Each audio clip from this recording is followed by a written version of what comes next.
Joining us is Fox News contributor Karl Rove. Karl, I mean, it's easy for someone probably with an eight-figure-a-year paycheck to root for this, but he is actually saying, you know, this is a rich liberal who always says he's taking a position for the average person or small people. Could you imagine what a recession would do for that audience?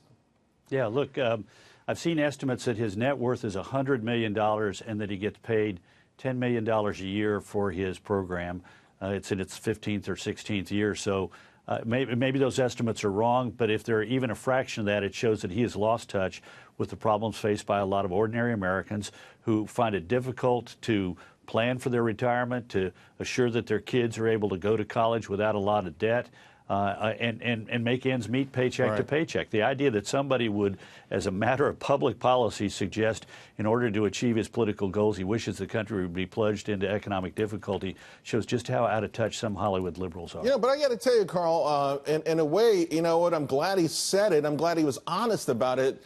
Because when you read the news articles, particularly headlines, when you go to the movies, when you hear from Hollywood, most of the times it feels like they're suggesting that or they're just so pessimistic that the average person out there won't invest in the stock market. They won't start a business, and they probably will never enjoy the kind of gains that you can enjoy in a growing economy. Yeah, well, look, you heard him say that, but you also then heard some people in the audience applaud. So, you know, there are people whose hatred for the president is so intense that they would wish that on their fellow Americans. It's sort of a sad moment of where we become in the polarization of the country. Not the first time we've been here, not the first time that people have wished economic disaster on the country in order to hurt the party in power, but pretty powerful that a guy who has a regular program that is seen by millions of people each week feels so free to suggest, I want the economic difficulty visited upon millions of ordinary Americans in order to achieve my political goal. Well, he's been free to say just about anything, right? So, hey, Karl, I do want to ask you about this summit before you go. Describe what victory looks like for President Trump.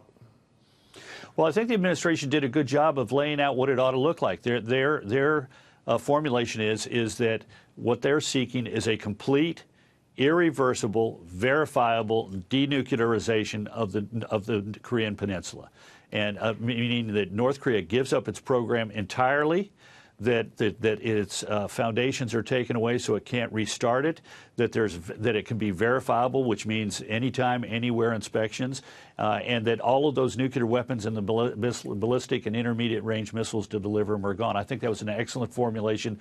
That ought to be the standard. But let's remember, we've been down this path 4 times before. 4 times previously, Kim Jong Un's father and grandfather agreed to give up their nuclear ambitions, their nuclear programs, and 4 times they then reneged on those promises and pledges. They, in essence, lied. In fact, in one case, they reversed themselves within a week.